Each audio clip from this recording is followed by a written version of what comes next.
Bismillah wa salatu wa salamu ala Rasulillah. All praise is due to God the Creator, and peace and blessings be upon His Messenger.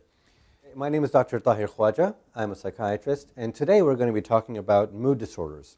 And this presentation is brought to you by the Sunnah Health and Development, or the Sunnah HD, and you can find us on Facebook. So, before we talk about mood disorders, let's talk about what is a mood and what is a disorder.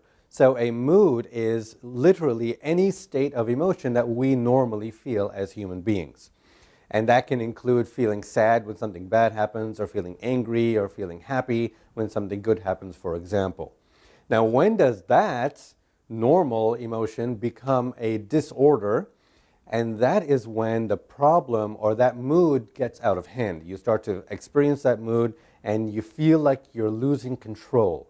And some of the ways in which you can realize that you're losing control is that if you feel like it's starting to inhibit or give you problems at work. You're not able to get up out of bed to go to work to pay your bills, and then you start falling behind. Or if it starts to, that mood interferes with your ability to be friends, or to have friends, or to go out with your coworkers, or to go out with your wife or your husband or your kids.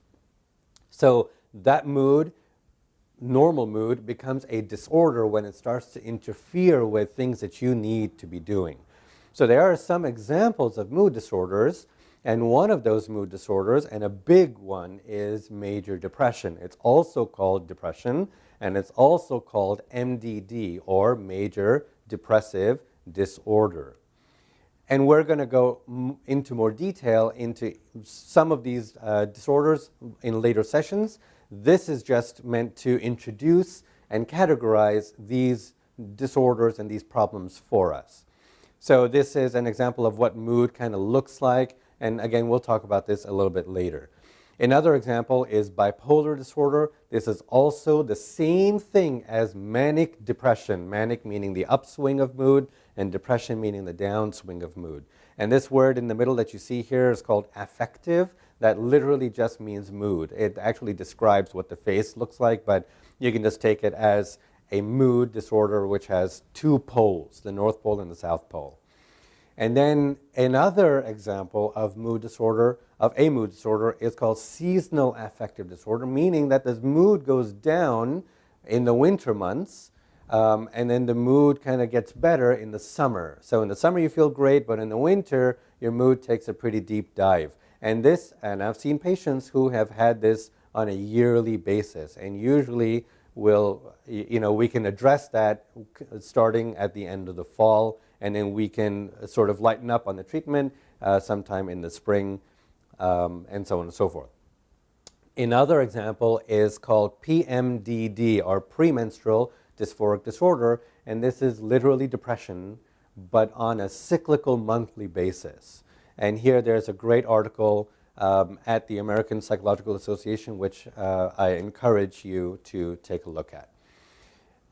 Dysthymia, or persistent depressive disorder, is basically a milder form of depression where you kind of feel off and you kind of feel some lethargy, like you feel tired or fatigued. But it's not that deep dive that we saw in depression earlier. It's just that this minor form of depression lasts for sometimes a year or two, and you just feel off for this extended period of time. Other mood disorders can happen, for example, in the context of, in other words, if you're diagnosed with diabetes, or with high blood pressure or cancer, you can imagine that somebody who's diagnosed with those types of disorders might start to have depression, or might start to have dysthymia, meaning this low mood for long periods of time. So just to summarize the disorders that we just talked about, you've got major depressive disorder, you've got bipolar affective disorder, seasonal affective disorder, premenstrual dysphoric disorder, dysthymia, and a depression or a mood disorder that's related to a medical condition.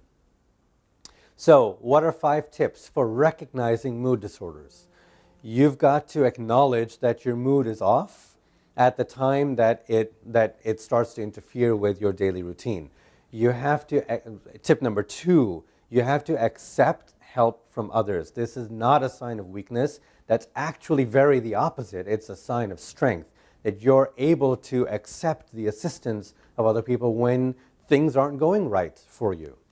And then recognizing that medical conditions like diabetes and high blood pressure and cancer do cause mood problems. And you have to be able to recognize that, and that's tip number 3. So if you notice, actually, a lot of this is just recognition and accepting and moving past the denial. So tip number 4 is that when you feel like winter is coming, or that time of the month is coming, it's okay to let your friends and family know, hey, I might need some space, I might need some time to kind of deal with some of these things, or hey, I might need some help. Tip number 5 is to recognize that mood changes are affecting your daily activities. If they are, if you're not able to get up out of bed and go to work, if you're not able to relate to your husband or your wife or your kids very well, then recognize that and accept that and say, you know what, sweetheart, I need some help, or I need to talk to you, or whatever have you. In our next session, we're going to talk a little bit more in detail about what is depression, and be sure to join us, and remember, always smile, it's the sunnah.